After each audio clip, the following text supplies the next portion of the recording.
a few times. All right, Zoe, next question. If you could build a bank in any vertical right now, i.e. commercial, retail, etc., then which would it be and why? From Anonymous. I know, Jason, you've been salivating after a few for a little while, haven't you? Yeah, this is a really interesting question. I think my number one choice would be an SME bank, because I think there's a question coming later today actually on SME banks. They're by far the most underserved market. To run a small, medium-sized business takes so much on invoices and bills and cash flow and expenses and sales. It's not about accounting. It really is about that financial management. And I think that's a prime candidate in order to do something good.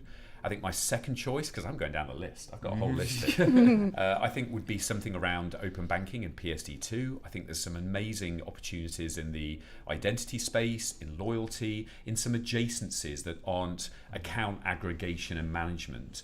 And the fact that this has just opened up, like now, there's just this window at the moment where a whole new industry, a whole new city has opened up where you can actually do some really interesting things.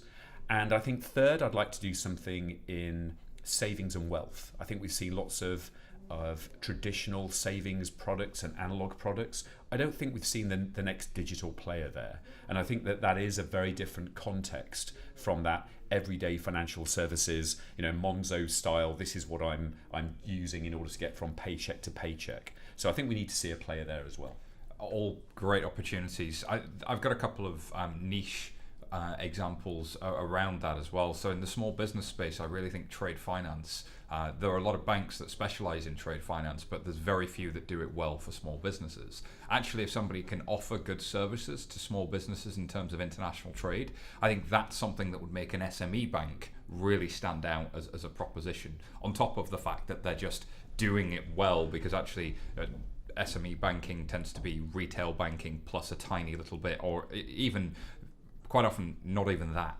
And then in the savings and investment space, I love this idea of how do you build more of a relationship with a customer that isn't necessarily kind of high net worth individual, but mass affluent, or maybe even less. How do you build a 20-year time horizon relationship with somebody through the virtues of digital, through having a real-time relationship with them, understanding their context, being intelligent about what their goals are and helping them get there. So I think there are things like that really excite me. And when you start thinking about being with somebody's business lifetime, or being with somebody's customer lifetime and goals lifetime, what does that look like in a digital context? And I don't think we've seen the best propositions that could be built in that. It's 1% finished for sure.